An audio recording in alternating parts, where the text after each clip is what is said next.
इन्होंने अपनी जो फीस थी वो एकदम से 50 करोड़ के अराउंड बढ़ा दी। अपने आप को धुरंधर के सक्सेस के लिए सबसे मेन पिलर बताना बहुत गलत है, क्योंकि वो एक ऑनसोबल मूवी थी। अभी इसका अक्षय खन्ना बहुत ही डिफिकल्ट आदमी है। He is the most difficult person I have ever worked with. वो इतना विम्सिकल है, इतना लेजी और इतना मुश्किल सा माहौल क्रिएट करता है कि मतलब हर चीज उसके हिसाब से होनी चाहिए, किसी की बात सुनता नहीं है, सबकी बेइज्जती करता है। ऐसा बहुत बहुत डिफिकल्ट है उसके साथ। तभी परफॉर्मेंस। सक्सेस के साथ एरोगेंस का आना कोई नई बात नहीं है। बॉलीवुड में तो ये बहुत ही आम बात है। जैसे ही एक्टर्स सक्सेसफुल हो जाते हैं, उनके अंदर एरोगेंस इतना भर जाता है कि उन्हें डायरेक्टर प्रोड्यूसर किसी से भी मतलब नहीं होता एंड वो अपने आप को बड़ा समझने लगते हैं। और ये सुनने को आया है कि धुरंधर के मैसिव सक्सेस के बाद अक्षय खन्ना भी बहुत ज्यादा एरोगेंट हो गए हैं और कई प्रोड्यूसर्स के साथ उनका जो बैंटर चल रहा है अभी, और उनको ये भी जवाब दे रहे हैं अक्षय खन्ना कि जो धुरंधर है मेरी वजह से चल रहे हैं, ना कि रणवीर सिंह की वजह से। अब अक्षय खन्ना वाला कंट्रोवर्सी क्या है ये हम आपको वीडियो के एंड में बताएंगे, लेकिन उससे पहले बताएंगे दो ऐसे एक्टर्स के बारे में जिनके साथ ये सेम चीज हुई थी कि उनको बिल्कुल भी स्टारडम नहीं मिल रहा था, लेकिन जैसे उन्हें स्टारडम मिला वो बहुत ज्यादा एरोगेंट हो गए एंड उनका जो एरोगेंस है बाकी सबको झेलना पड़ा था।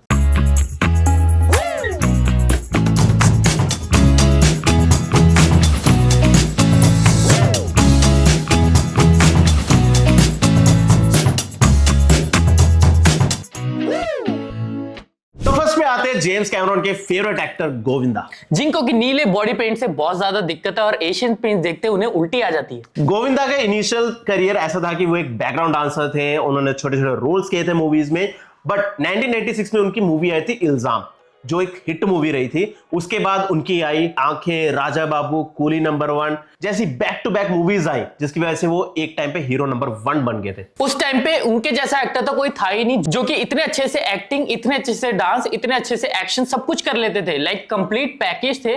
गोविंदा इतने ज्यादा पॉपुलर हो गए थे कि उन्होंने बहुत ही कम टाइम में 70 से 80 फिल्में एक साथ साइन कर ली थी। लेकिन इतने सक्सेस के साथ उनके अंदर एरोगेंस भी आ गया। कहा यह जाता था कि वो इतने एरोगेंट हो गए थे कि लोगों को सेट पे घंटों वेट कराते थे।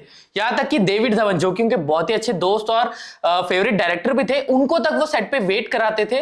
लेकिन डेविड धवन इतने अच्छे डायरेक्टर थे कि वो किसी तरह से मैनेज कर लेते थे। लेकिन सारे डायरेक्टर्स या एक्टर्स इस चीज को बर्दाश्त नहीं कर पाते थे। जैसे बिग बी ने अलग अलग टाइप के रोल्स ट्राई किए, कैरेक्टर रोल्स उठाए और अपने आप को री इन्वेंट किया, वो सेम चीज गोविंदा ने नहीं किया। इसी वजह से आज उनका करियर खत्म हो चुका है। बट जो भी है, गोविंदा जी से एक ही चीज सीखने को मिलती है, सक्सेस जितनी अच्छी मिल जाए, जितनी मर्जी मिल जाए, जमीन पर रहना आना चाहिए बंदे को, वरना डाउनफॉल पक्का है। दूसरे नंबर पे है कार्तिक अक्षय कुमार आर्यन। ये लड़का ग्वालियर जैसे छोटे शहर से आया, इंजीनियरिंग की पढ़ाई की एंड पढ़ाई करते करते इसने ऑडिशंस देने शुरू किए एंड बहुत स्ट्रगल किया। छोटे छोटे रूम्स में रहे, 7-8 लोगों के साथ एक रूम में रहे एंड बहुत ज्यादा दिक्कतों के साथ वो जाके एक बहुत बड़े एक्टर बने आज के टाइम पे। जब 2011 में प्यार का पंचनामा मूवी आई, उस मूवी से मतलब थोड़ा बहुत इनको हाइप मिलना शुरू हो गया था, क्योंकि उस मूवी में इनका एक मोनोलॉग था जो बहुत ज्यादा हिट हुआ था। जब भी ये कहीं पे भी जाते थे, लोग हमेशा, मतलब लोग क्या, लड़के हमेशा बोलते थे कि यार प्लीज आप वो मोनोलॉग सुना दो। बट उसके बाद भी इन्होंने थोड़ी बहुत और मूवीज की, 2-3 मूवीज की, बट इनको जो रियल सक्सेस था वो मिला 2018 में, जब मूवी आई थी सोनू के टीटू की स्वीटी। उस मूवी से ये ओवरनाइट स्टार बन गए थे। उसके बाद तो ऐसे था कि ये बंदा एक हिट मेकर बन गया था कि मतलब जिस मूवी में ये होगा वो मूवी हिट जाएगी। अब यहां तक तो कहानी ठीक थी, लेकिन जैसे इनकी मूवीज बहुत ज्यादा हिट होने लगी, इनके अंदर एरोगेंस आ गया। एरोगेंस कैसा? इन्होंने अपनी जो फीस थी वो एकदम से 50 करोड़ के अराउंड बढ़ा दी। लाइक एक न्यू एक्टर के लिए इतना ज्यादा फीस बढ़ाना ये बहुत बड़ी बात थी। इसकी वजह से मोस्टली इनके मूवीज के जो बजट थे वो ओवरशूट कर जाते थे। और अब आप कह रहे होंगे कि फीस बढ़ाने में क्या दिक्कत है, फीस तो सारे बढ़ाते हैं, ठीक है मान लिया, बट फीस बढ़ाने के साथ साथ ये अपने को एक्टर्स को भी काइंड ऑफ तंग करने लगे थे। इस चीज पे हमने एक रील भी बनाया था कि किस तरीके से अपार शक्ति खुराना को उन्होंने लुका छुपी के ट्रेलर लॉन्च के दौरान पीछे ही रखा एंड उनको कभी भी स्टेज पे नहीं आने दिया। स्टिल कई फैंस हैं उनके जो आज भी मानते हैं कि अपार शक्ति के साथ जो इंसिडेंट हो वो कार्तिक आर्यन ने नहीं किया, किसी और ने किया है। बट चलो जो भी था, उसके बाद इनको दोस्ताना 2 भी ऑफर हुई थी करण जौहर की तरफ से, बट पता नहीं इनके बीच में कोई ऐसा एक डिस्प्यूट हो गया, कुछ हो गया कि वे दोस्ताना 2 से आउट हो गए। और करण जौहर ने आके इंटरव्यूज में बताया था कि कार्तिक आर्यन पहले कास्टेड थे, बट उनको अब इस मूवी से निकाल दिया गया है। और धर्मा ने बतौर एक नोटिस भी जारी किया था जिसमें लिखा हुआ था कि हम आगे से कार्तिक आर्यन के साथ कभी भी काम नहीं करेंगे। एंड भूल भुलैया 3 हैपेंस। हालांकि धर्मा प्रोडक्शन ने अपना जो नोटिस था वो वापस ले लिया एंड अभी कार्तिक आर्यन के साथ काम कर रहे हैं, लेकिन जितना भी हमें सुनने को आया था, जितने भी रिपोर्ट्स आए थे, वो यही कह रहे थे कि कार्तिक आर्यन बहुत ज्यादा अनप्रोफेशनल हो गए थे, बहुत ज्यादा टेंट्रम्स थ्रो कर रहे थे, जिसकी वजह से उनको मूवी से निकाला गया था। अब जैसे ही एक्टर का ऑडियंस पुल बढ़ जाएगा तो ये सब टेंट्रम्स नॉर्मली प्रोड्यूसर्स इग्नोर कर देते हैं एंड वही धर्मा प्रोडक्शन ने भी किया। थर्ड पे आते हैं हमारे Rehman Dakait from Videocon located in Lyari, Akshaye Khanna. Akshaye Khanna ji हाँ, अभी ये न्यूज आई है कि जो अक्षय खन्ना है उनको दृश्यम 3 से निकाल दिया है प्रोड्यूसर्स ने, क्योंकि इनका दृश्यम 3 के जो प्रोड्यूसर्स हैं उनके साथ एक डिस्प्यूट हो गया।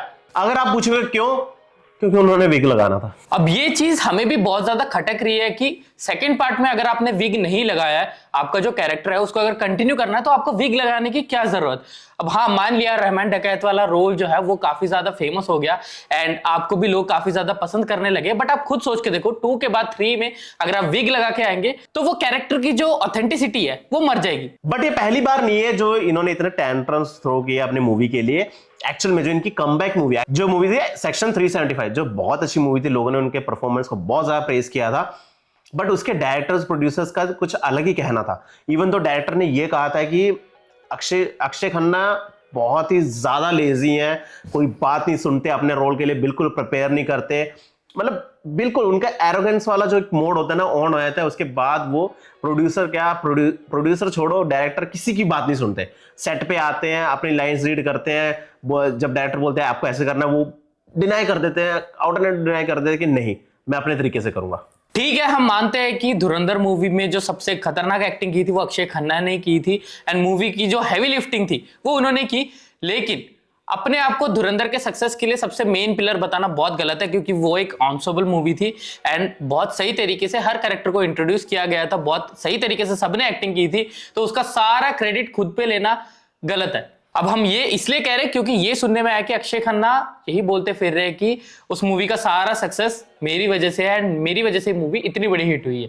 और दृश्यम 3 के प्रोड्यूसर ने उनके मतलब प्रेस को जब बयान दे रहे थे, उन्होंने सीधा सीधा यही बोला कि मैंने अक्षय खन्ना को ये बोला है कि भाई तू इतना बड़ा स्टार नहीं है, अगर तेरी एक सोलो मूवी आएगी जिसमें तू लीड करेगा तो वो मूवी 50 करोड़ भी नहीं कमाने वाली। बट एक इंपॉर्टेंट चीज हम यही बोलना चाहते हैं कि ये सच्चाई है या नहीं ये हम नहीं कह सकते, क्योंकि अक्षय खन्ना खुद इंस्टाग्राम या किसी सोशल मीडिया साइट्स पे है नहीं। तो हो सकता है कि ये जो नेपो किड्स या बहुत बड़े प्रोड्यूसर्स और प्रोडक्शन हाउसेस है ये कोई नेगेटिव पीआर चला रहे हो एंड हमें ये बिलीव कराने की कोशिश करा रहे हो कि अक्षय खन्ना सच में बहुत एरोगेंट हो गए एंड उन्होंने ये सब चीजें की। लेकिन हम सच में यही मानना चाहते हैं कि अक्षय खन्ना एरोगेंट नहीं है एंड वो बहुत अच्छे एक्टर हैं, उन्होंने सच में ऐसी बातें नहीं की होंगी, ये सब बेसलेस रूमर्स हैं। तो आपको क्या लगता है ये आप हमको कमेंट सेक्शन में जरूर बताना। तो ये थी हमारी वीडियो जब एरोगेंस ने टेक ओवर कर लिया अच्छे एक्टर्स पे, मतलब जब सक्सेस इतना ज्यादा चढ़ गया उनके सर पे कि उनको दिख ही नहीं रहा कि एक्टर कौन है, मेरे साथ एक्टिंग कौन कर रहा है, डायरेक्ट कौन कर रहा है, प्रोड्यूस क्या कौन कर रहा है, कोई फर्क नहीं पड़ता। तो अगर आपको ये वीडियो पसंद आई तो इस वीडियो को लाइक शेयर कमेंट कर देना और जैसे मर्जी शेयर कर देना, और इस वीडियो को हाइप भी कर देना ताकि ये वीडियो ज्यादा से ज्यादा लोगों तक पहुंचे। और अगर आपको हमारे इंस्टाग्राम का लिंक चाहिए तो वो डिस्क्रिप्शन में है। वी रियली होप कि आपकी वीडियो पसंद आई होगी। अगर वीडियो पसंद आई तो हमारे चैनल को सब्सक्राइब कर देना, वो बेल आइकन पक्का दबाना। तो तब तक के लिए बाय।